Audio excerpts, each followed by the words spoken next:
I want to welcome you once again to this worship service of the Pohkseh Presbyterian Church, and I greet you all in the name of our Lord and Savior, Jesus Christ, and invite you to join with us through this time of praise and worship, and especially to listen to the Word of God this evening. I want to thank God that once again at this time we have with us our pastor, Reverend J. Asumwi. He will share to us from the Word of God. And before I give this time to our pastor, and before I call on the praise and worship team to lead us in a time of praise, let us just look to God in prayer. God, Heavenly Father, we want to thank you for this beautiful day that you gave us. I will thank you, Lord, that once again you gave us this opportunity that we can come in your presence from wherever we are, maybe in our homes or in our workplace, that we can come before you to worship you, to praise you, and to glorify your name. We pray, Lord, that you will bless us at this time as we worship together. And I pray, Lord, that you will speak to us through your servant, who will share to us from your word. All these we ask in the name of our Lord and Savior, Jesus Christ. Amen.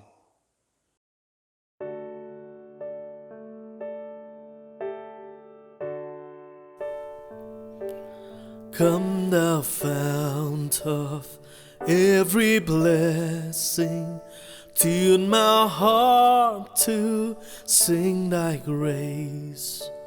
Streams of mercy never ceasing, call for songs of loudest praise. Come thou fount of every blessing, tune my heart to sing thy grace. Streams of mercy never ceasing, call for songs of loudest praise. Teach me some melodious sonnet sung by flaming tongues above. Praise the mount I'm fixed upon it, mount of thy redeeming love. Oh, that day when, freed from sinning, I shall see thy lovely face, clothed and in the blood-washed linen. How I'll sing thy wondrous grace. Come, my Lord, no longer tarry, take my ransom soul away. Send thy angels now to carry me to realms of endless day. Oh, to grace how great a debtor daily I'm constrained to be. Let that goodness like a feeder bind my wandering heart to thee. Prone to wander, Lord, I feel it, prone to leave the God I love. Here's my heart, oh, take and seal it for thy courts above. As the deer panteth for the water, so my soul longeth after you. You alone are my heart's desire, and I long to worship you. You alone strength, my shield. To you alone may my spirit yield. You alone are my heart's desire, and I long to worship you. You're my friend, and you are my brother, even though you are a king. I love you more than any other, so much more than anything.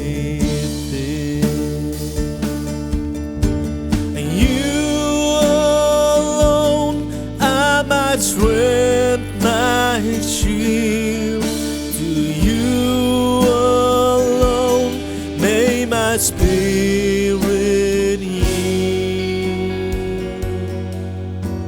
You alone are my heart's desire, and I long to worship you.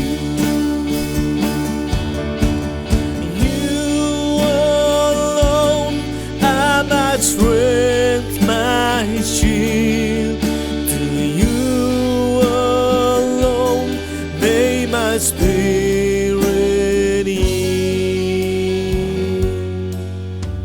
You alone are my heart's desire, and I long to worship you.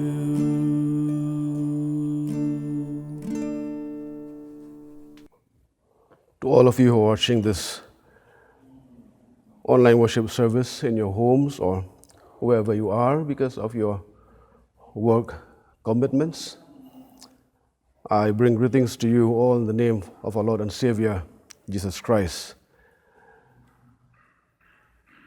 The topic for this sermon this afternoon is called The Living Water, and it is taken from the Gospel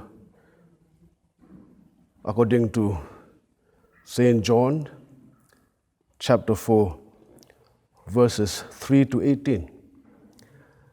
The Gospel of John includes a number of rather lengthy discourses, which is not found in other Gospels. For example, we have Jesus' discourse with Nicodemus, with the sisters of Lazarus, with the disciples from chapter 13 to chapter 17.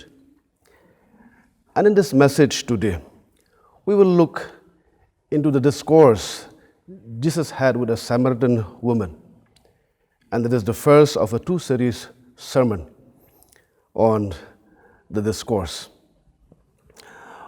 One day, Jesus and his disciples were on their way from Judea to Galilee. They went through Samaria and stopped to rest in a Samaritan village called Sychar, near a plot of land that Jacob, Abraham's grandson, had given to his son Joseph. That was recorded in Genesis chapter 33, verse 19, 48, verse 22. Jacob's well was there, and Jesus, he was tired after a long journey, and he rested beside the well.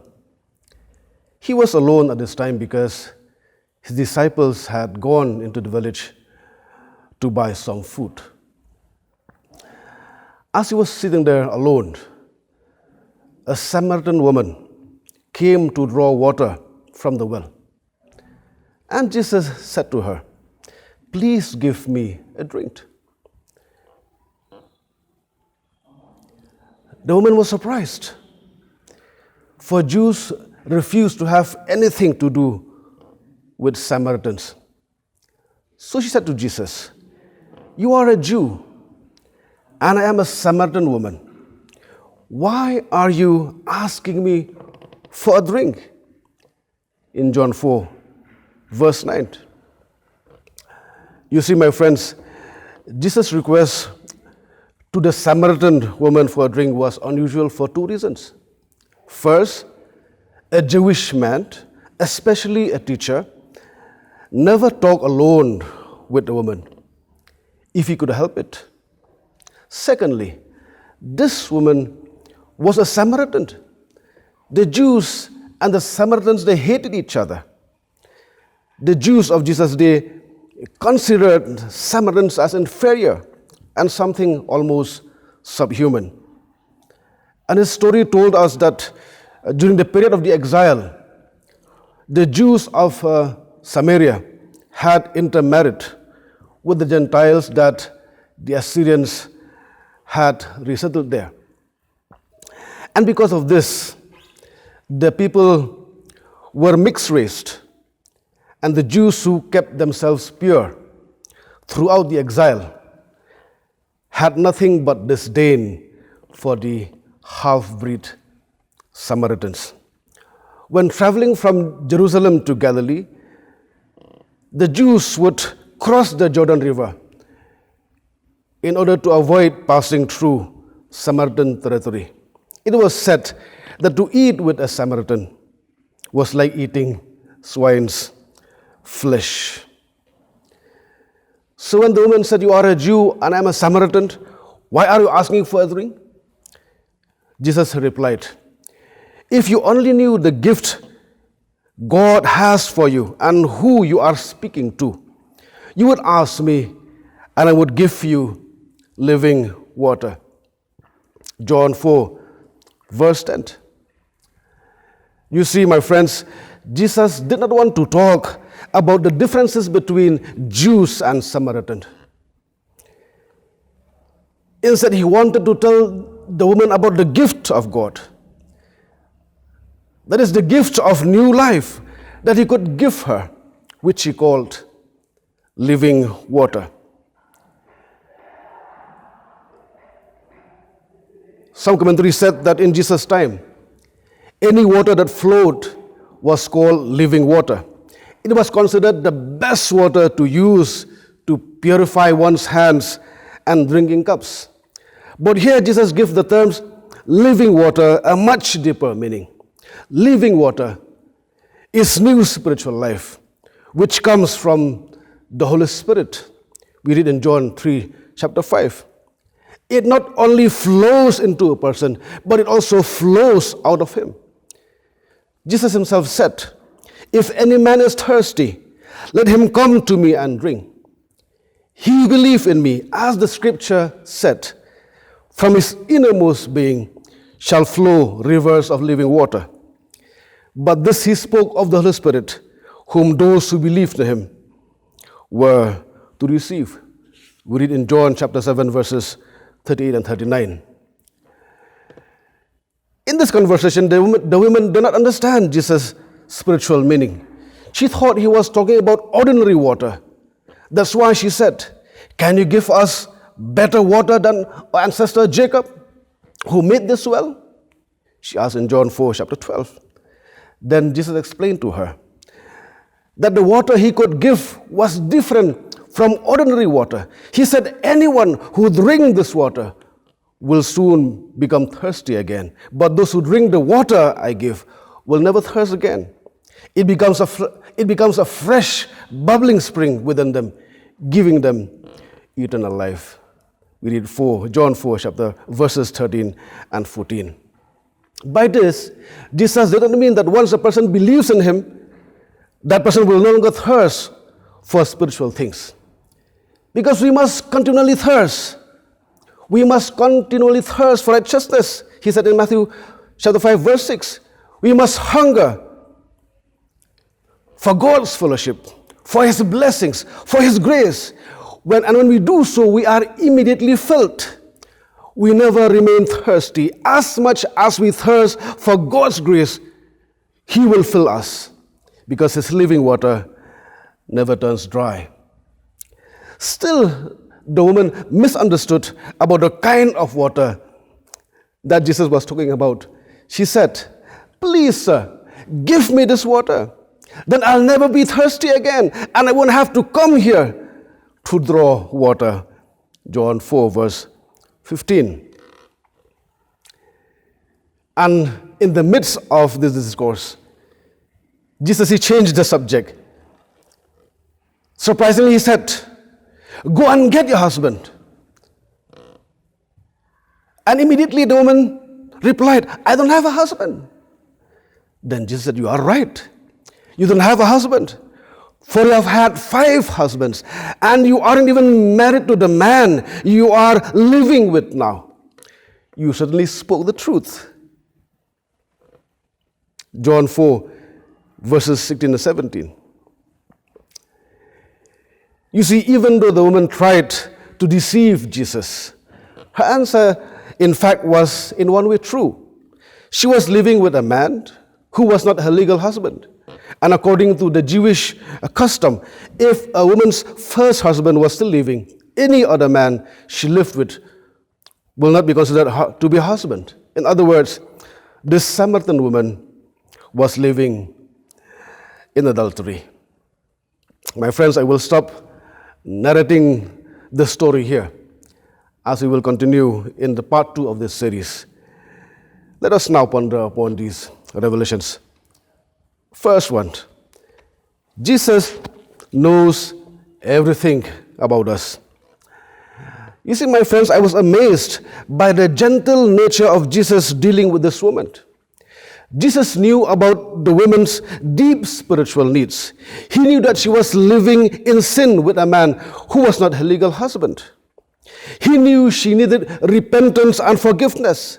But instead of directly confronting her, he offered her a possibility.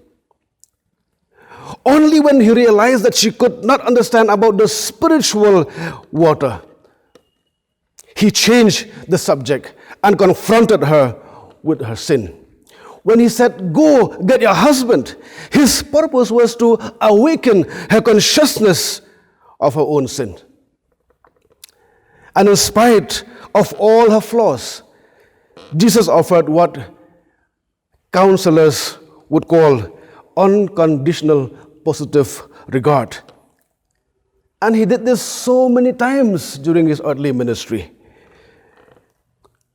When he met the disciples for the first time after the resurrection, he then confronted them about their failure to be his true followers. He didn't ask Peter, "Why did you deny me 3 times?" He didn't ask the disciples, "Why you fled from the Garden of Gethsemane while I was arrested?" He simply said, "Peace be unto you," John chapter 20, verse 19. In Luke chapter 19, when Jesus saw Zacchaeus, he knew he was a tax collector. He knew that he took money from people more than he should. But he invited himself to go to his house. He said, "Zacchaeus, I want to go to your house and have dinner with you tonight." And maybe while they were having dinner at home, they discussed about Zacchaeus' life, and Zacchaeus repented. Or with the woman who was caught in adultery, Jesus did not confront her. He just simply said, "Go, my child, I do not condemn you, and sin no more." We read in John chapter 8. I believe that his strategy is to offer grace and hope first. Jesus knows everything about us as well. Nothing can be hidden from his knowledge and presence. The psalmist said, "O Lord, you have examined my heart and knew everything about me. You know when I sit down or stand up. You know my thoughts even when I'm far away. I can never escape from your spirit. I can never get away from your presence. Every day of my life was recorded in your book. Every moment was laid out before a single day had passed." Psalm 139 verses 1 and 2 7 and 16. And God said in 1 Samuel 16:7, the Lord does not see things the way you see them. People judge by outward appearance, but the Lord look at the heart. You see, my friends, we may have a past that we are not proud of. We may have secrets that we feel ashamed to share, and we thought no one knew. We may have committed many sins that we may feel unworthy of God's love and grace. Jesus knows each and every detail of our lives. All we have to do is repent and ask for forgiveness, and do so from the heart. He will restore our lives, and He can make new things. He can make things new again in our lives. Number 2, Jesus, He offers unconditional love. I like what Proverbs 10 verse 12 said. But love makes up for all offenses. Love makes up for all offenses. You see, because Jesus knows everything about us, He offers us His unconditional love. And unconditional love, my friend, is the deepest longing of our hearts. Because each of us, we harbors deep inside the fear that if others really knew about us, then they would want nothing to do with us. In Jesus, the Samaritan woman found that here is someone who loves her even though He knows her deepest and darkest secrets.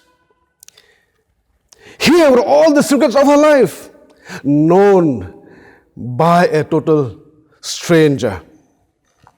All the things she wanted to keep hidden from the world. Because if people knew, they would want nothing to do with her.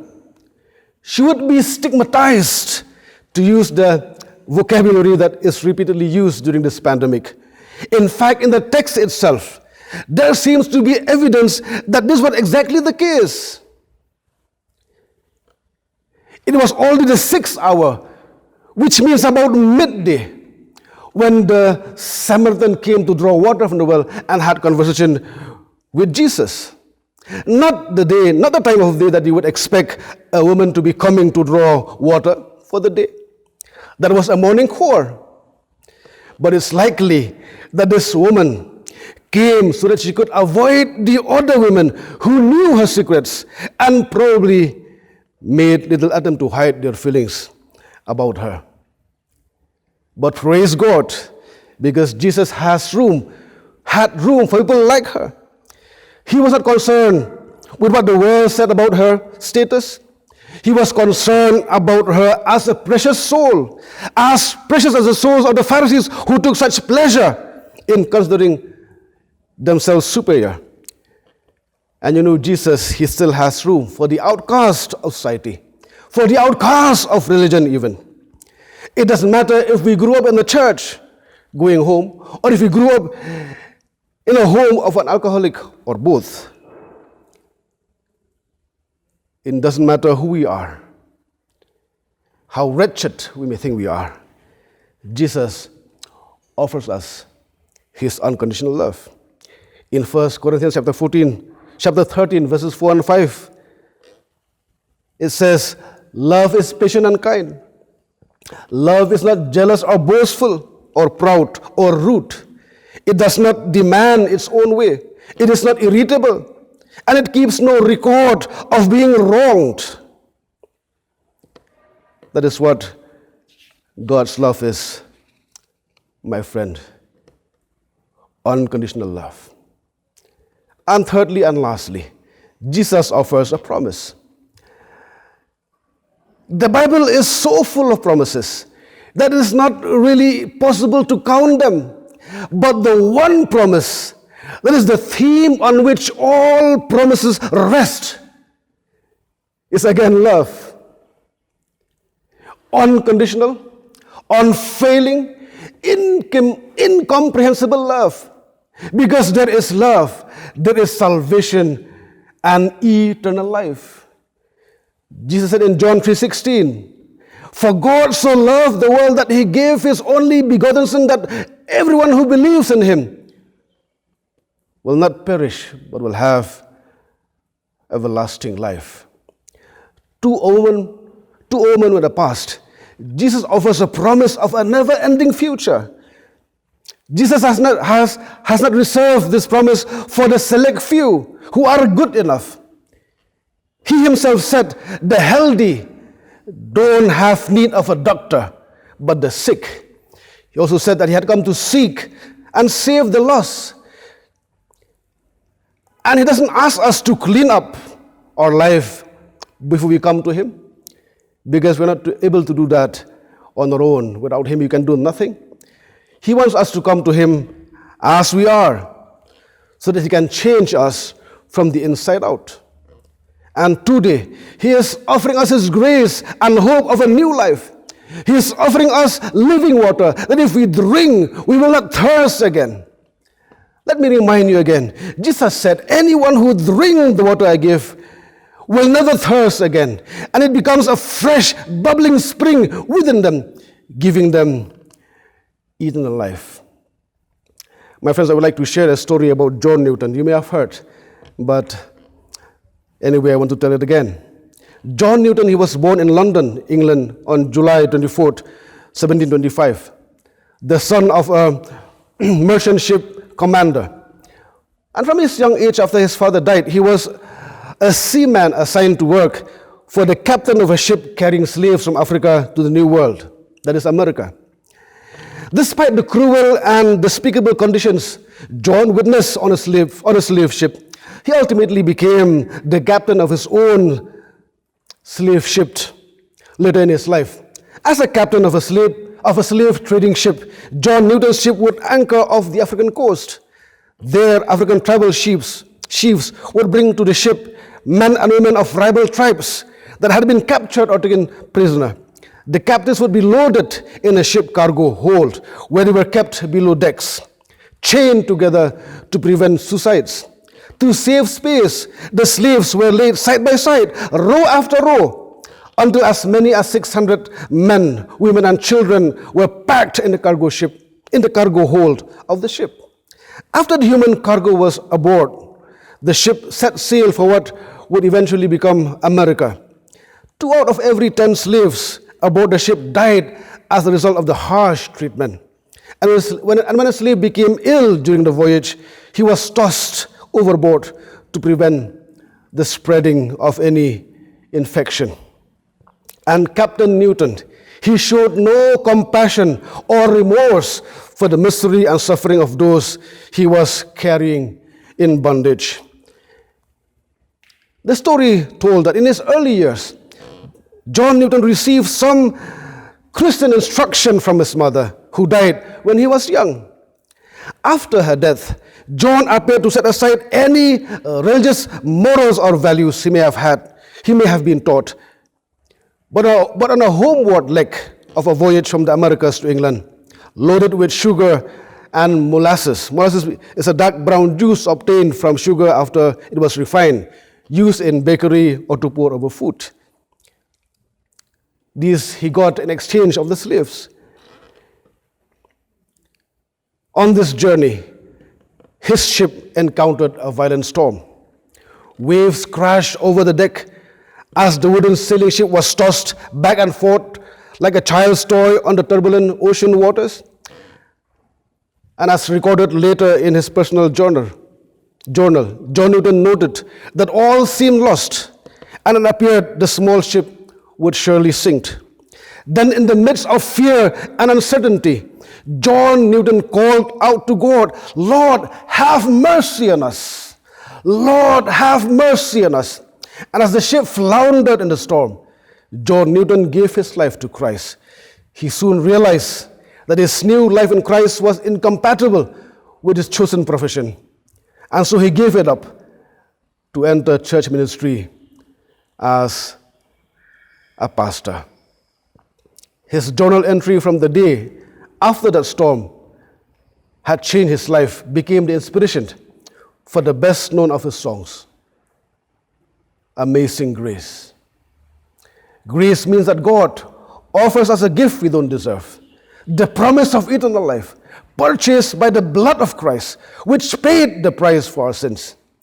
And God's amazing grace is still amazing, and most amazing of all, it is for us, and no matter what's in our past, we can still stake claim to this promise. My friends, we will continue the rest of the discourse in my next sermon, and we will discover the great things that God had done, not only to the woman, but to all the people of Sychar. May God bless us all for His glory and for His glory alone. Amen. Let us pray. Most gracious God, our Heavenly Father, we thank you once again for giving us this privilege to come to worship, to magnify, to praise your holy name. And we thank you that in spite of this pandemic, in spite of